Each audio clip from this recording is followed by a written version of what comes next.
And I've had the opportunity to work with Sacheen before. And so I'm really excited about sharing her with you all. So, hi, Sacheen. Hi, Ray. How are you? Oh, all is well in the city of my soul. Mm-hmm. Sweetie. Um, Yes. really excited about having you here because Thank of you. your contribution to women.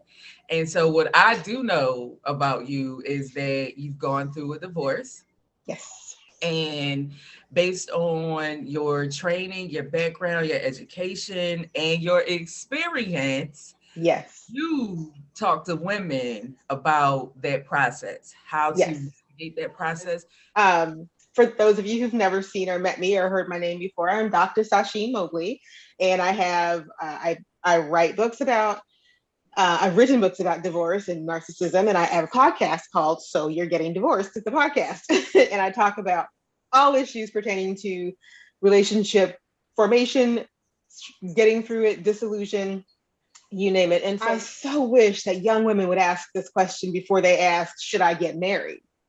How do I prevent my marriage from deteriorating before Right. I say I do? Because what I find is it's not that divorce can't be prevented, it's that people's expectations of what marriage is going to be are more often the factors that are going to lead to their divorce.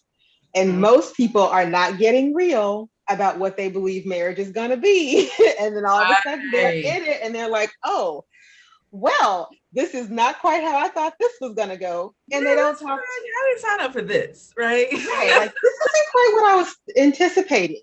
Yeah, I didn't And agree with this. Right. and they also don't discuss it with the person that they're marrying to say, I kind of have this idea about what marriage is going to be. Do you have the same idea? Because if you do, then this might work out a lot better than if you don't. You know, that's real talk. That's real talk because many women don't know how to be in a relationship with a No, man, no. right? They just Mm-hmm. don't. They, again, like you said, they have this idea. And there was Mm-hmm. one young lady that I would talk to often, and beautiful, got her money, got her, Mm-hmm. all of those things or whatever. Men are completely attracted to her because she's a beautiful person inside Mm-hmm. and out. Mm-hmm. I had to tell him one day, like, attracting men is not a problem for you. It's Right.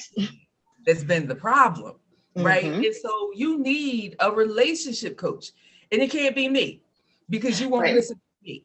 Like, you Right. know what I'm saying? Right. You won't listen to me, but you do need Mm-hmm. a relationships coach because it's a skill, just like everything else. It's something Yes. you gotta learn, just like everything else. But Yes. let's talk about divorce. Like, Let's talk about it. we know most women don't seek out relationship help, or they seek help, but they Mm-hmm. don't seek the help to develop the skill. And I Right. think the missing part, like, it's just kind of Mm-hmm. like, sis, it's a skill set. Mm-hmm. That's really the only component because we're caring, we're giving, we're nurturing, we're committed, we're loyal, Mm-hmm. we're all the wonderful things. We're the package, right? Right. Right. Like that skill set. So Yes. then leads to divorce. And so, So true. So true. I like to say that we will figure out if our hair is falling out, we will seek help. If we need to lose weight, we will seek help. If we have a health issue, we will seek help. If we want to change our wardrobe, we will seek help. If we want whatever it is that we want to do to better and improve our lives, we will get help to do that. And yet we will wait until our relationships are literally teetering on the brink before we will seek help. And I like to think of myself as a book that continually needs to be read and not just a page that I wrote on my wedding day. right, right. Right. And I think if we treat each other, I mean, I really do believe that if you want a successful relationship, then you got to keep reading the book. And just like I'm going to change over the course of 5, 10, or 15 years, so is the person that I'm in a relationship with. And if Mhm. I don't want to read that book for 5, 10, or 15 years, that's a problem. I can't stop on page one and go, but on page one, you said X, Y, and Z. Well, you haven't read the rest of the book. You haven't kept up your reading. So now Mhm. you're like, well, he changed. Did he? Well, he should have changed. Yo, that tickled me. That really Yeah. tickled me. But you know what? To your point, when you were talking about how women will seek help for everything, Yes. what I found is what we would tend to do is seek our girlfriends instead of professional help. Ding, ding, ding. And sadly, our Mm-hmm. girlfriends are in the similar situation or worse. Yes. Or worse. You're getting information based on where you are from everyone Yep. around you, right? Yep. And Mm-hmm. the same situation and circumstances. But I digress. I talk about this on my podcast all the time. You seek out the tribe that supports you, but that tribe might not be supporting you quite the way that you need to be supported, depending on what you're going through. Exactly, exactly. So, going through, such an Mm-hmm. interesting phrase Mm-hmm. because you had to go through a divorce. So Mm-hmm. let's talk about that, right? Okay. Because some adversity that you had to Mm-hmm. overcome. That's something that attacks your mental and your emotional in ways that a lot of women can relate to. So let's talk about that. Tell me. So so I will say to you that I've been married twice. Mm-hmm. And the first time I was very, very young. So I have two levels of experience here. The first time I got married, I was extraordinarily young. I was barely 22. That lasted less than a year. The second time I got married, I was much older. I was in my 30s, and that lasted 3 years. And so I have two kind of perspectives on experience, having lived between the two um, relationships. Now, relationships happen between there, but I didn't get married. And so the first time I got married, I was 22. I could do no wrong. We were going to rule the world, right? There was literally nothing that was going to stand in our way. But that divorce it's an exercise in hot-headed 20s because I did everything myself. I literally filed all my own paperwork. I took care of all the nuts and bolts. And because it was so short, it's like that I don't know if you remember, but back in the late 90s, maybe early 2000s, Britney Spears got married for like 24 hours. That's what it felt like. You know what? It was like I was married and then I wasn't. I was married and then I wasn't. And so that experience, I mean, it was hysterical. And in hindsight, it was truly funny. But what I think happens, and I'm talking to your millennial 20-something crowd right now, what Uh-huh. happened during that period of time, and I'll get to the older ladies in a minute, was that I didn't know the first thing about. I didn't know what a book was. I didn't understand the concept of reading a relationship. I just knew everybody else was getting married. All my friends seemed to be doing this thing. We all seemed to be going the same direction together. Group thought, all those lemmings went off the bridge. Um, and so the divorce, when it happened, was probably not as devastating Okay. because I wasn't necessarily, I mean, I loved him, that was fine, but I was not necessarily as married to the idea of marriage so much as I was married to the idea of being a couple. Right. And so it just felt very different. The energy was just very different. Fast forward to my 30s where I've lived something. I've got some life behind me. I'm ready to start a family. I get married the second time thinking this is going to last forever. This one hurt a lot worse because Mm. we have a child. I have a son. He's 8 now. And so when I got married, I wasn't pregnant when we got married. So we got married because we wanted to. There was no baby on the way. In your 30s or late 20s, early 30s, 40s, 50s, to stop and go, do I want to get married or do I feel like I need to get married? Because that will set the tone for your relationship. So anyway, we got married. We had our son. Things were okay for a while, but they were never great. And they deteriorated rapidly after the birth of my son. And so that was harder because I didn't want to be a single mother. Right. That was a big consideration. And I had to weigh that against wanting to raise a child who understood the value of relationships in a healthy way. And so when I had to weigh those two against each other, I chose raising a child who understood relationships in a healthy way versus being scared to be a single mom. But Mm-hmm. it was hard because there's a lot that goes into it when you have life behind you, when you have lived and built something and you now join that with another person, mind, body, and soul, business, finances. Like there's so many pieces to this puzzle so many webs here that you've strung together that you have to unravel. And that really becomes the scary part, is the unraveling piece. Like, unraveling, right. Yes, like how do I unravel all of got this? it all together, right? Yes. You have a plan for your life. You think, oh, we're going to buy the house in 5 years. We're going to do this. And this year, we're going to have this and this year. And all of a sudden you're like, oh my gosh, I got all these pieces now. And this puzzle, I thought we were putting this jigsaw puzzle we were putting together. I now have to figure out how to separate and make a whole separate picture that looks nothing like the box. Nothing like the box anymore. I'm laughing so hard because in my mind, you know how silly I am, right?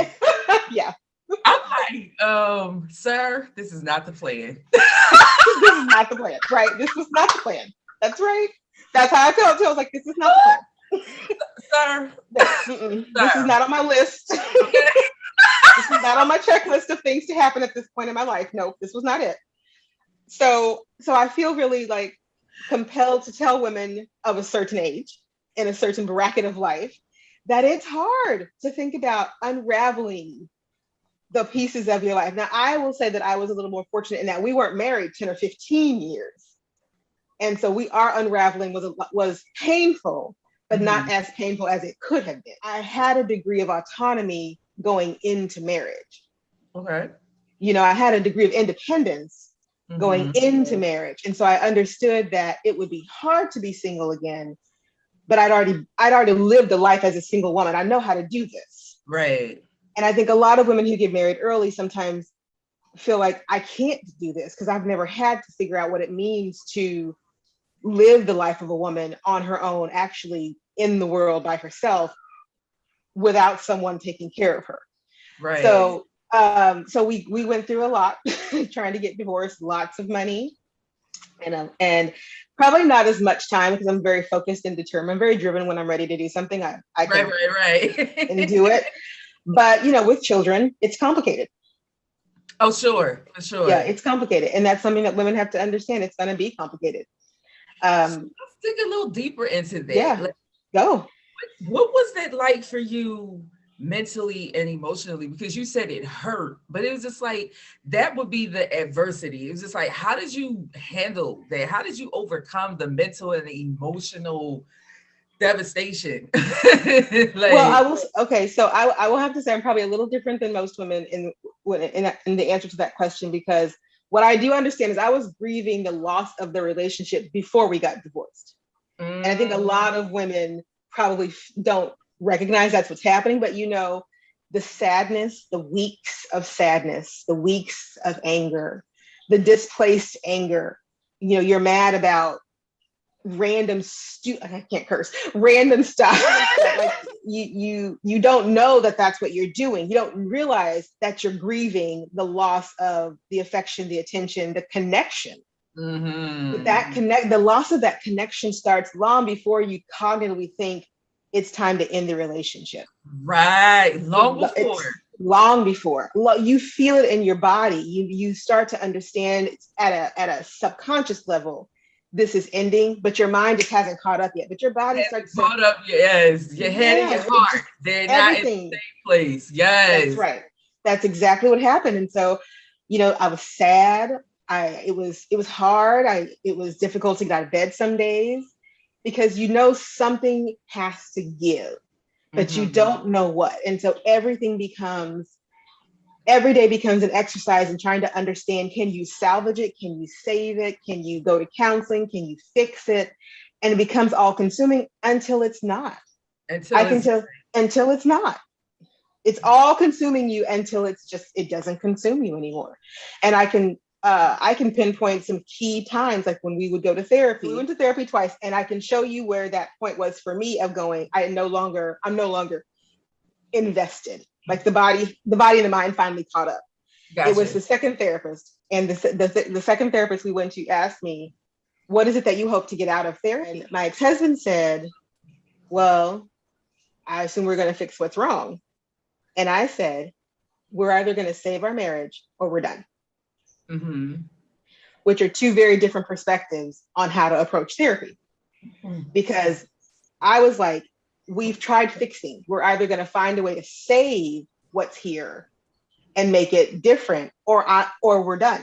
my brain had caught up with what my body was sending out for weeks and probably months, which is I can no longer live in this limbo. I can no longer exist in that twilight phase of a relationship where we're just kind of holding and treading water and hope that one of us doesn't drown. Like, I'm not there anymore. Right. It's time to get out of the water. It's either time to learn how to swim or get out of the water. Or get out of the water. Or get out of the water. And so when I articulated that, she even said, you two have two very different ideas about what this is going to look like then.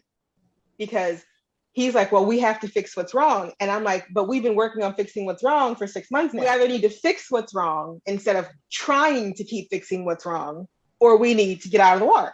Because you can, and this is a trap that women fall into, and I'm going to speak to women right now. And when a relationship is in adversity, we just need to keep trying. No, you need to fix it. You can try for 20 years, but if you have fixed nothing, then you have 20 years of adversity and 20 years of hardship, because trying is a really good cop-out for just keeping the status quo. Exactly. And I was not there anymore. I was like, I've been trying for months now. I got a baby to raise because my son was young. We were in therapy. My son wasn't even 6 months old yet.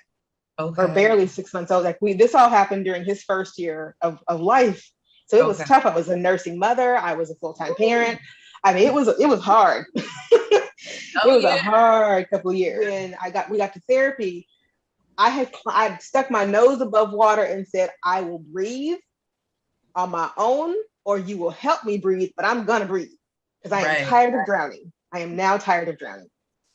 And so it was a pivotal moment, and it set the stage for what was to come. Because at that moment, this is why I say you don't know that you've been grieving all along until you suddenly stop grieving. It was at that moment when I really realized I was no longer grieving the loss of the relationship. I was now ready to start the next chapter.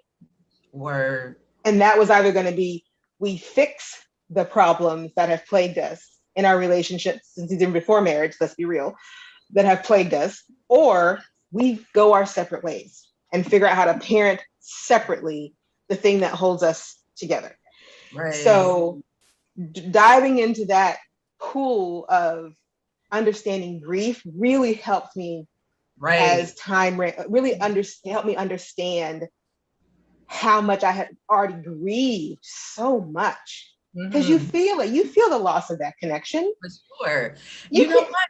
You brought me to the circle because I was going to revisit that word connection. I put together the Superwoman's Guide to Starting, Building, and Maintaining Relationships. And one of the tenets in there is connection. Yes. Connection, right? Yes. And it's a shameless plug, but plug away. Plug away. Right into this moment, because I even talk about like how to connect, right? Yes. Because these are not questions that we ask. No. Because we're not thinking about developing the skill. Like we're just like, oh, I'm in a relationship. Hopefully this will work, or we'll see what God's gonna do. And it's just like, no, this is your life. This is your marriage. This is your relationship. You decide. Right. God gave it to you, right? And I use this analogy, like if you're sitting somewhere and you got your coat on the back of a chair, right?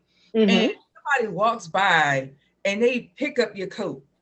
You're like, hello? Like, that's my coat, right? Right. You don't start off aggressive. You just start off like, hey, awareness. Like, wait a minute, that's my coat. Assess the situation. You can see like where, what's this person, what they trying to do here. Like, if this person is just like, and just grabs your coat and starts walking, you've got a decision to make. Why? Yes. Because that's your coat. Exactly. It's your coat. It's your coat. Right. You don't be like, well, maybe God didn't want me to have a coat. What you mean? Right. It's your damn coat. Like, come on, girl. Exactly. Like, come on, sis. Like, that's your marriage. That's your man. Like, this is your gift from God. Right. Anyway, girl, jumped on my soapbox. That, hey, jump away, because you are right. You are absolutely right. And this is where I go back to the analogy of reading the book. We assume that connection is set on the minute I say I do at the altar. And we're like, okay, I'm done. It's like the coat. Okay, I got the coat. Good to go. Like, I don't got to do nothing else now to protect this connection because I said I do. So, I love you. So what else is there? Like, what else is there? And that's the thing. That connection ebbs and flows with time. It goes up and down with a job loss, a job gain, kids coming, kids going, moving across the country, moving back home because y'all done lost everything, going up, getting sick, not, everything. That connection it's a living thing. And yet we treat it like it's a dead thing that we acquired. I love you. I'm here, right? See, there you go, Ray. That's the key. I'm here, right? That phrase alone causes more problems for people. You're here. Well, that's fantastic. So is the dog. So are the kids. So are the bills. So is the mortgage. Great couples, I find, at least from the outside looking in, seem to understand that connection is the most important thing that they can work on in the relationship. Because when you lose the connection, if you lose that piece of it, then you're living separate lives. You can call yourself married if you want to. We know your roommates. Exactly. It's funny that you said it's the most important thing, because that's number one. That's the very first thing that I touch in the guide is this kind of like that connection, right? Yes. And so because of Superwoman syndrome, yes, a lot of independence and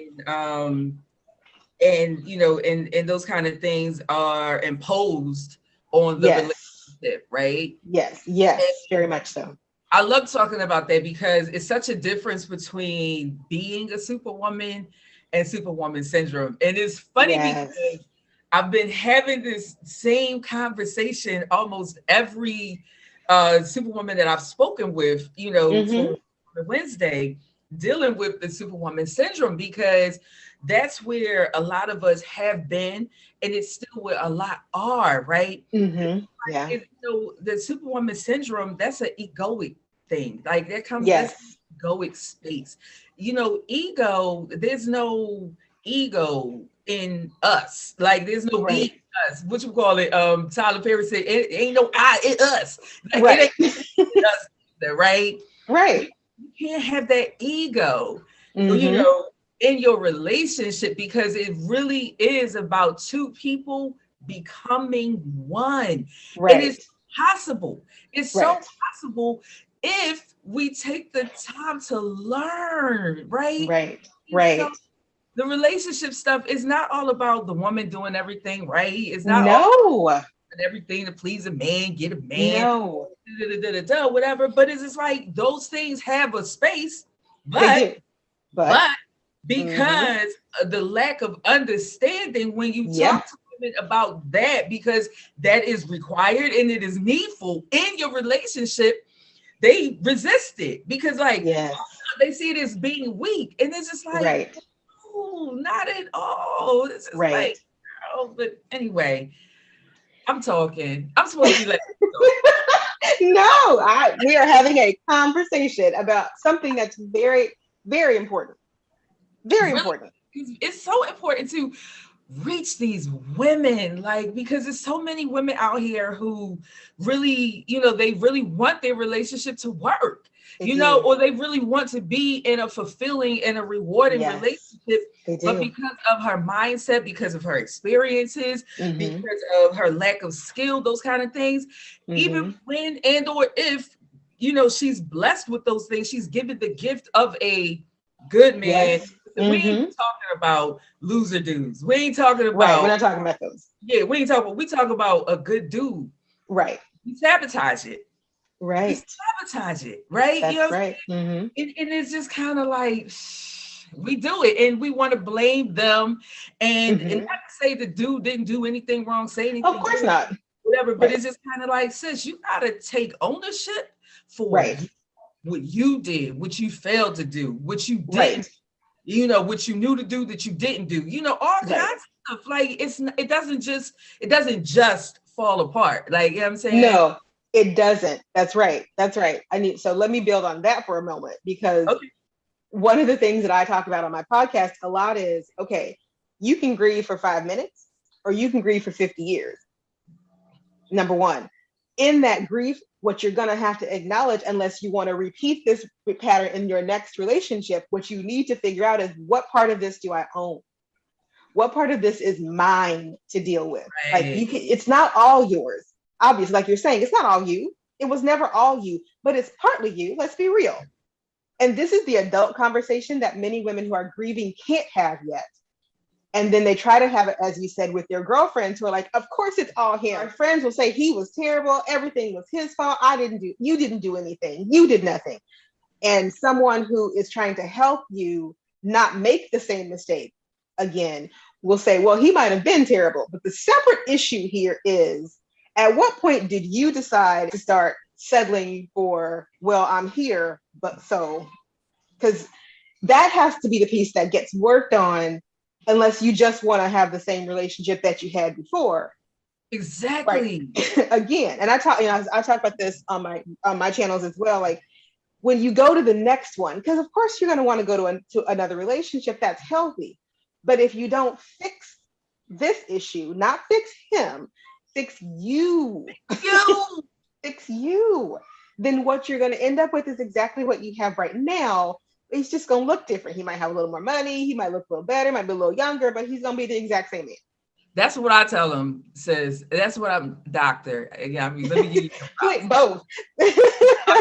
Doctor. I'll be like, girl, you just gonna have him again in a different body. Until you people who interact with me know that I'm coming from a space of love. Like, I don't have any judgment or any condemnation for you. No. I'm the person that's going to tell you what you need to know, not what you want to hear. Right? Exactly. Because I want to see you out of this pain. Mm-hmm. Like, so I'm not going to comfort and coddle you in the pain. I'm going to comfort and coddle you out of it. It's like, girl, come on, yeah, that's right. Keep it, like, because you can't sit here. You can't stay here, right? Right. But, and like you said, until we take ownership for our part, and we start recognizing, like, yo, it's me. Like, you know what I mean? Doctor, when you look at the common denominator, what is it? It's you. You are the common denominator in every one of those relationships. Every when you got lied to, abused, mishandled, cheated on, worked on. Look, well, this might actually be something that you need to work. Oh no, how can you say that? Look what he did. Look at the things that I did for it. It's like, hang on. I did this. I did this. I tried everything. I was just like, well, that's a part of the problem. Like, that's part of the problem. That's like, you did what you knew to do, not what you were supposed to do. Right. Because you stopped reading his book. You stopped reading the book. It comes back to the book. It always comes back to that. You got a book. I do. I do. I have 2 of them, actually. Thank you for that segue. I appreciate that. It's perfect plug. Perfect plug. So I have a book called So You're Getting Divorced. It's a very practical little guide about divorcing and the things that you might want to keep in mind. But there's also some things in there like that I bust some myths about that are really important. It's what my podcast is based on. And it's called So You're Getting Divorced. And then I wrote a second book, which I find is quite relevant as well. And it's called Who Did You Love? The 4 Faces of Narcissism. And it's about the fact that some people, and this is whether it's romantic or not, but some relationships are more painful than others. And certain types of people are harder to get through because of their narcissism, because they set out to find and hurt you. And that's a special kind of pain that can sometimes take a little more than just talk therapy to get through. And so this is a very short kind of exploratory guide that I wrote to help women recognize that some of the behaviors that they put up with, that they think are just love, are not just love. Right. They're not. And they're actually designed specifically to break them down. So it's a hope that women will read that and begin to recognize some patterns in their relating to family members, to those good friends, to those romantic relationships that will help them to break the cycle. I'm going to take your words. sometimes it's not that you're not a superwoman, but sometimes there is a supervillain who is determined to bring you down. Right, right. And I think that that's the importance of God in your relationships, right? Because Mm-hmm. not to get all spiritual, but I am spiritual. Yes, The ma'am. word says that what God puts together, that no man Mm-hmm. under, right? And Mm-hmm. I feel that a lot of situations, God didn't put them together in the first place. Right. And so Mm-hmm. even though God hates divorce, he also Mm-hmm. allows it because Yep. he's not into bondage. Like, you know what I'm Right. saying? He's not Right. gonna, like, if he came to set the captives free, how he gonna hold you hostage and make you bound? Right. You follow? Right. I And do. so kind of like the importance of seeking God and knowing God in your Mm-hmm. situation and him being a part of the relationship, and Mm-hmm. especially if it is from God. Like, you know what I'm saying? Mm-hmm. Because, Mm-hmm. well, developing your skill set, and allowing God to guide and lead you, because why let God guide and lead you? It ain't even about being super spiritual and deep. It's real simple, Mm-hmm. practical, Mm-hmm. because God created that man. You know Mm-hmm. what I'm Mm-hmm. saying? Mm-hmm. God Yep. that man in places and in ways that you do not. And Right. if you are communicating with God about Mm-hmm. your man, about your dude, then God will talk to you about what he needs. And that's what Mm-hmm. it's all together for anyway, to supply Yes. needs, to meet a need. To meet a Because need. Right. that man needed, whatever he had, Mm-hmm. you needed. God Right. put it all together. Boom, Mm-hmm. y'all become one. And Mm-hmm. yes, it will be, it will be stuff that you Right. persevere through, Ebb and flow. but like I did a post today that said, like, your relationship doesn't have to be perfect to be wonderful, Right. right? You know what I mean? Right. And I think that's the other thing, the delusion of perfection. And Yes. it's like, sis, you ain't even perfect. You're imperfect. He's imperfect. How you had a Mm-hmm. perfect relationship? Like, you know what I'm saying? And how Right. can you expect to have something perfect? You know what I'm saying? Mm-hmm. Just appreciate that it's perfect for you. He's not perfect, but he's perfect for you. Right. You know what I'm saying? Right. I So we do. have to get out that delusion too, for sure. Yes. And so what's really important is that before you say I do, you need to know what you want. And you need to Yes. understand that. You need to really embrace. And this is the thing, right? If you embrace what you want, then you'll get what you want. If you're wishy-washy about what you want and like, well, I really want this, but I'll settle for it, then you'll get what you'll settle for every Get time. what you settle for. You get what you settle for You every get what you settle girl. for. You just dropped the mic. I don't even think we can say nothing else. Like, you gotta go in knowing what you want, Yes. because he will. Listen, what women don't fully understand, they don't understand their power. They don't No. understand a man who loves you Mm-hmm. only wants to make you happy. Only Yes. wants to make you happy. He will make whatever Yes. changes he needs to make, whatever adjustments Yes. he needs to make, because he wants you to be happy. But when Mm-hmm. I know we were supposed to be dropping the mic, but you That's stirred, okay. like, Go. it's just like, we so busy using our energy and our efforts trying to manipulate and control the situation Yes. so that it feels a Yep. certain way and it looks a Yep. certain way and all of those things. And it's just kind of like, that's not love. And No. then, you know what? This is my mic drop moment. Listen, I love hard, okay? And Mm-hmm. relationship, regardless of whether it was with a man, with my child, with my Right. sibling, family, whoever, I love hard. Mm-hmm. One of the hardest lessons that I had to learn was it's not enough. Right. The other lesson that I learned, that it was even harder than that, was realizing I didn't know how to love. I'm Right. loving hard as shit and Mm-hmm. don't know how to. Right. Okay. Mm-hmm. Like, it was, and that's real. When you can get real with yourself and Mm-hmm. acknowledge and admit those kind of things about you, Yep. that's ready. That's when you're ready. That's That's right. That's when you're ready. right. You know what I'm That saying? is when you're ready. We can go on and on and We on could. with piggybacking off of each other, because Mm-hmm. we've learned some stuff, right? What makes you a superwoman? Wow, that's a good question. My belief, my belief. I mean, I don't do it all things perfectly, but I believe that I can. I don't achieve everything that I set out to do, but I believe that I will. I don't Yeah. have the perfect life, but I believe that I deserve it. Yeah. So, What would you say to a superwoman to mhm. encourage and inspire her to persevere, to keep showing up and press past the pain? It is only today. You have only today. And Yeah. if you got up this morning and the only thing you say is thank you, then that means that you can keep going. So every Wow. time you wake up in the morning, the first thing you say is thank you. And that means you have gotten another gift of 24 more hours. So keep going. Wow. That was really powerful. And where can we find this book? Where can we find it? Where can we find you on social media? Oh, I am all over the place. We So need you on these social media streets. Where you I at? am on, I have YouTube channel. So it's Dr. Sacheen everywhere. So no problem. You can always find me. DrSacheenMobley. All one word. You can find me on Facebook, Instagram, YouTube. My books are on Amazon. I have an author page, Dr. Sacheen Mobley. I literally have made it as easy as pie.